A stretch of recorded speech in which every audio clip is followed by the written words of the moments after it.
Hello student, class 12 subject mathematics.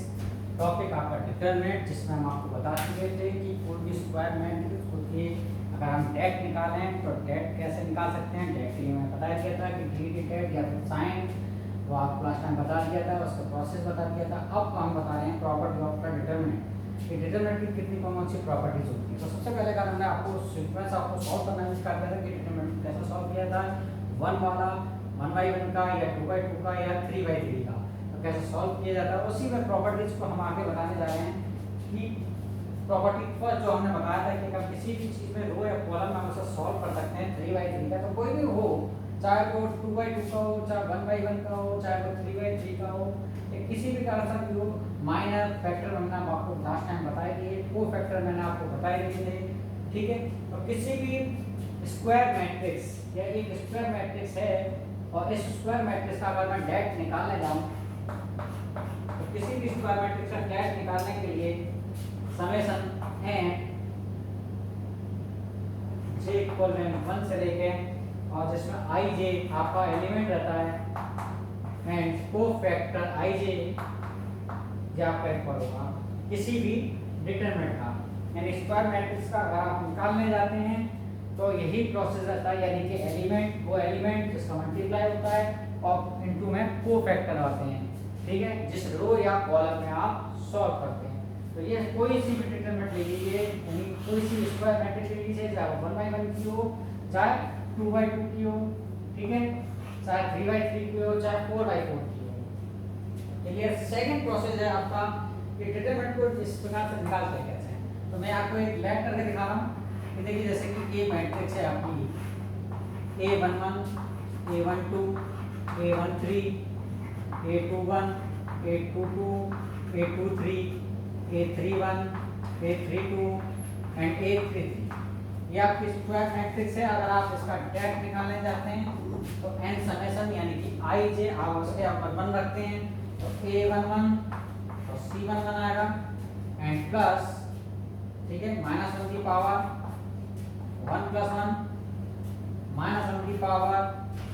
A12 और आप first row में कर रहे हैं तो 1 + 2 एंड C1 2 एंड प्लस -1 की पावर A13 एंड C1, ये आपका यानी वो एलिमेंट एंड कोफैक्टर और -1 की पावर i + j। तो आपने i j की वैल्यू 1 1 रख रहे हैं तो 1 1 1 2 1 2 1 3 and 1 3। Negative sign positive sign automatically अपने आप आ जाएंगे। जब आप इसका कोफैक्टर रखने जा रहे हैं तो कोफैक्टर यानी -1 की पावर स्क्वायर करेंगे A11 और C11 यानी पहली रो पहला कॉलम आप सोल्व कर लेंगे तो ये बचेगा A22 A23 A32 and A33 plus -1 की पावर 3 A13 12 सॉरी C12 यानी पहली रो दूसरा कॉलम यानी A21 A23 A31 and A33 plus -1 की पावर 4 A13 एंड कोफैक्टर 1 3 पहली रो तीसरा कॉलम यानी A21 A22 A31 and A32। ये आपका प्रोसेस है। अब इसे आप सॉल्व कर लीजिए। -1 का स्क्वायर यानी पॉजिटिव वैल्यू 1 1 मल्टीप्लिकेशन करते हैं A2 2 and 833 minus 823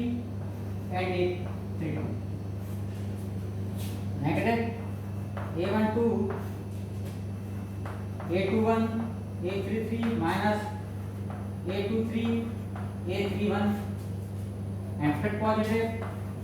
A13 A21 A32 and minus A22 and A31। ये आपकी मॉडुलस ए की वैल्यू आ जाएगी यानी डिटरमिनेंट ए की। क्लियर। तो आप किसी का जनरल इक्वेशन या जनरल फार्मूला किसी को डिटरमिनेंट यानी कि किसी स्क्वायर मैट्रिक्स का डिटरमिनेंट निकालने जाएंगे तो ये आपके जनरल फार्मूला है। इसके अकॉर्डिंग चाहे आप वन रो में करिए, फर्स्ट रो में, सेकंड रो में या थर्ड रो में या फर्स्ट कॉलम में, सेकंड कॉलम में या थर्ड कॉलम में, तो जनरल फार्मूला आपके सब कोफैक्टर के अकॉर्डिंग मैंने आपको दिखा दिया एक एग्जांपल के अकॉर्डिंग। चलिए इसी चीज में आपको एक बात बताने आ रहा हूं, इसके अलावा अगर आप कोफैक्टर उसी फॉर्म में लेते हैं तो कोई वैल्यूज निकल के आ रही है। अगर आप कोफैक्टर यानी कि सेकंड रो यानी फर्स्ट कॉलम में तो उसके एलिमेंट और सेकंड कॉलम में उसके आपके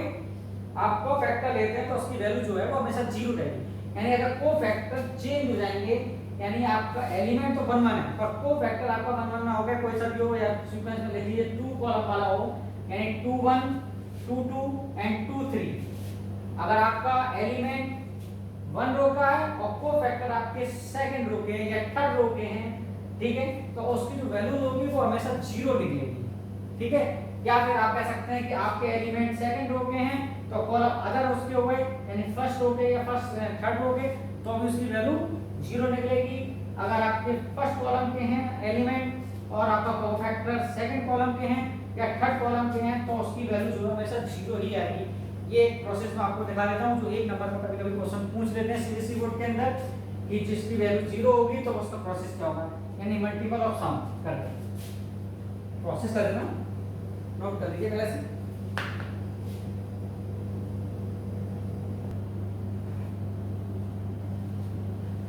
देखिए जैसा मैंने कहा कि कोई हमारे पास एक स्क्वायर मैट्रिक्स है A और उस स्क्वायर मैट्रिक्स का ऑर्डर जो है 3/3 का है, मैंने 3/3 के लिए then the sum of product of element of first row, जो एलिमेंट है वो तो फर्स्ट रो के होना चाहिए and with the cofactor of element, जो कोफैक्टर के एलिमेंट है वो सेकंड रो के होंगे जो हमें कहा गया है। तो अगर मैं लूं A डिटरमिनेंट की जो वैल्यूज निकालने जा रहा हूं तो अगर मैं A डिटरमिनेंट की अपने से प्रोडक्ट या सम निकालना है तो ये कह रहा हूं आपका A first and cofactor second हो गए 2 1 एंड फर्स्ट हो गए यानी 1 2 और C 2 2 and plus A 1 3 and cofactor आपका 2 3। ये सेकंड रो का कोफैक्टर हो गए। सेकंड रो का कोफैक्टर और फर्स्ट रो का जो आपका एलिमेंट है उनका जो प्रोडक्ट होगा वो क्या होगा। तो हमेशा अदर हम कोफैक्टर लेंगे तो उसकी जो वैल्यूज होगी वो जीरो होगी। देखिए A 1 1 यानी माइनस 1 की पावर 2 + 1 एंड दूसरी रो एंड फर्स्ट कॉलम, दूसरी रो का फर्स्ट कॉलम करेंगे तो A 1 1 A 1 3 and A 3 1 and A 3 3 यानी फर्स्ट रो का सेकंड रो का सॉरी 1 2 सेकंड रो तो चुके का कॉलम लिए, ठीक है, and 1 2 and 3 2 and plus A 1 2 minus 1 की पावर 2 + 2 सेकंड रो तो रह गया अब सेकंड कॉलम यानी A 1 1 A 1 3 A 3 1 and A 3 3 and plus A 1 3 and minus 1 की पावर 2 + 3 यहाँ लिख देता हूँ। सेकंड रो रह गया कॉलम ये वाला छूट गया तो A 1 1 A 1 2 and A 3 1 and A 3 2 solve करें। A 1 1 नेगेटिव साइन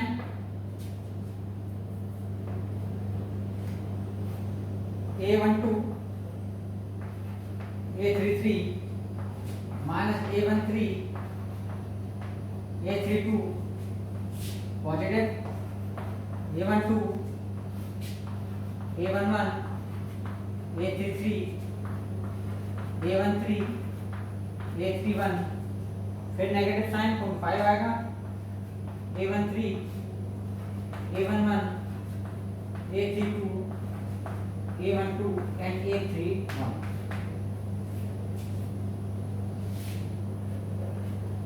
मल्टीप्लाई कर दीजिए A 1 1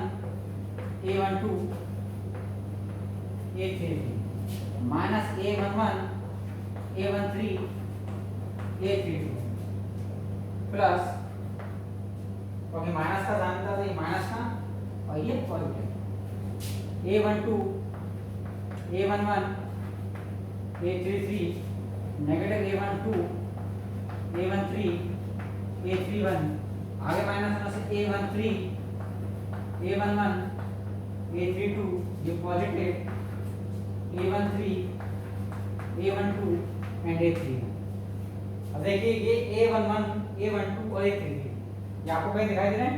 ये देखिए ये पॉजिटिव है ये नेगेटिव है, ये इससे कैंसिल है। A11 A13 और A32 ये नेगेटिव और ये पॉजिटिव कैंसिल, ये नेगेटिव ये पॉजिटिव कैंसिल। ये आपका कंप्लीटली वैल्यू जो आएगी जो इसका सम है प्रोडक्ट एंड सम का अदर का होगा तो वो 0 आएगा। इसी प्रकार हमने बोला कि अगर हम एलिमेंट अलग रोके और यानी किसी वन रो के लेते हैं तो और अदर रो के हमारे कोफैक्टर होंगे तो उनका जो प्रोडक्ट एंड सम होगा वो हमेशा 0 होगा, चाहे वो कॉलम के अकॉर्डिंग रहे चाहे रो के अकॉर्डिंग। नोट कर लीजिए। चलिए आगे थर्ड प्रॉपर्टी।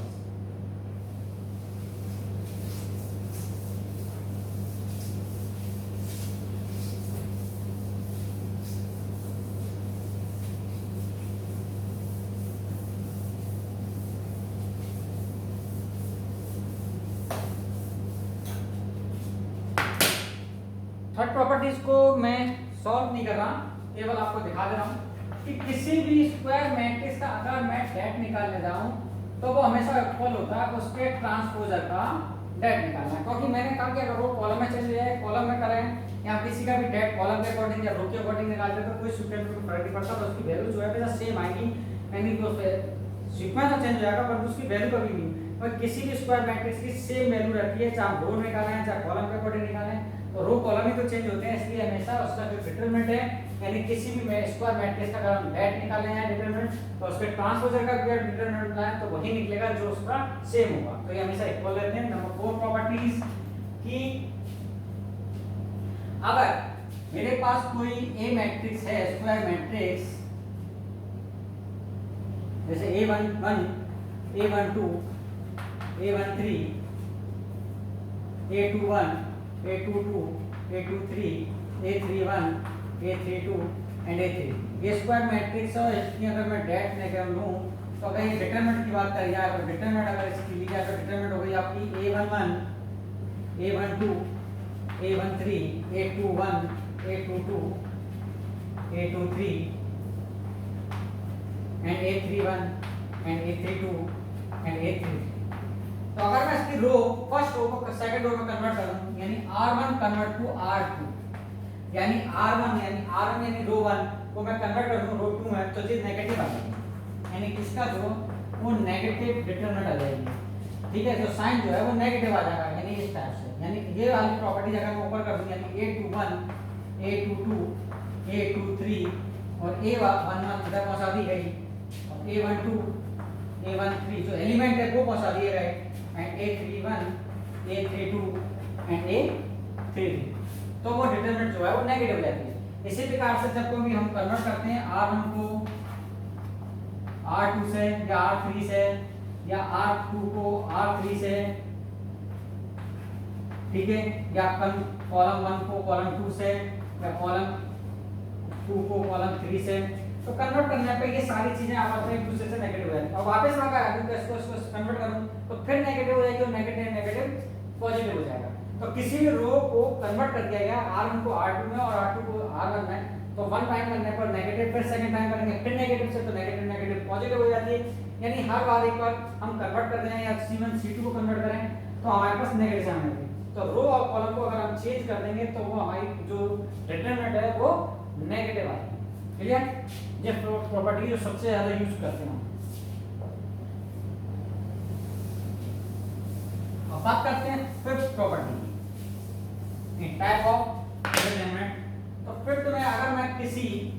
इसका मैं टाइप निकालने जाऊं कि टाइप अगर मैं डिटरमिनेंट बना दूं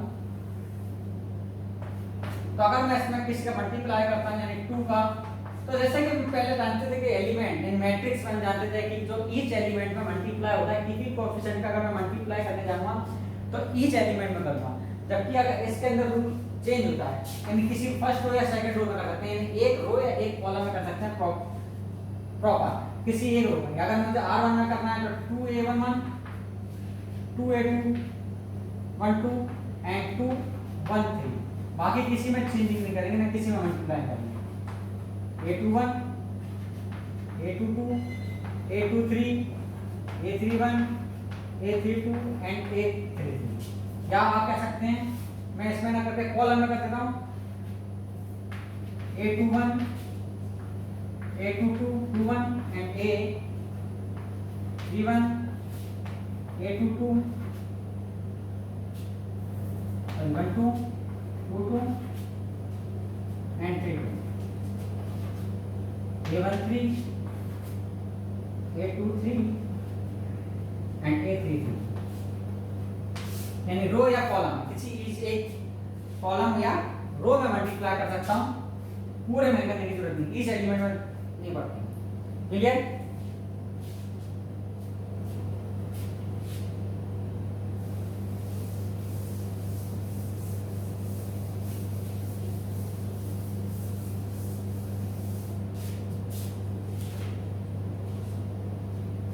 six property,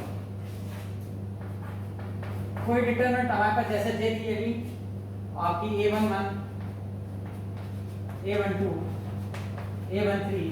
a22 21 22 and 23 and a31 and 32 and 33। अगर इसमें से किसी एक रो या एक कॉलम के एक जैसे एलिमेंट हो जाए, फॉर एग्जांपल अगर a11 जो है वो a21 के बराबर है, a12 है वो a22 के बराबर है और a13 है a23 के बराबर, यानी each r1 equal then r2 r2 equal then या r3 या r1 इक्वल देन r3 या फिर c1 इक्वल देन c2 या c2 इक्वल देन c3 या c1 इक्वल देन c3। कोई भी दो रो या दो कॉलम अगर इक्वल होती हैं तो उस पूरे की डिटरमिनेंट जो है वो जीरो होगी, यानी इस डिटरमिनेंट की वैल्यू अगर जीरो हो जाएगी जब ये इक्वल रहेंगे। a1 a123 a13 या a11 जब मैंने इक्वल कर दिया तो a12 and a23 and a31 a32 and a33, तो ये दोनों इक्वल हो गई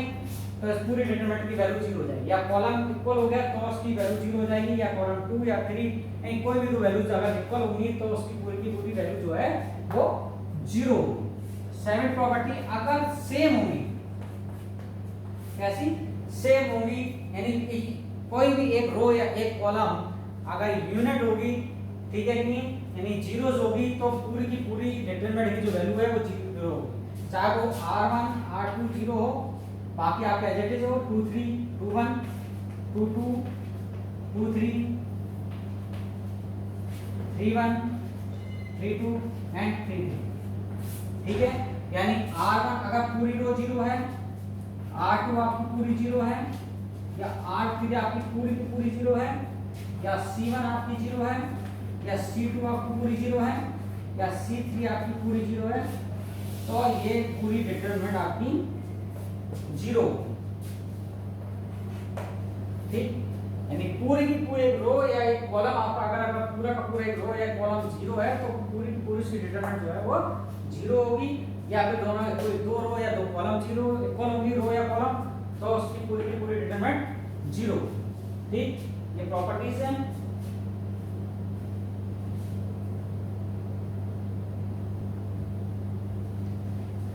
नेक्स्ट प्रॉपर्टीज,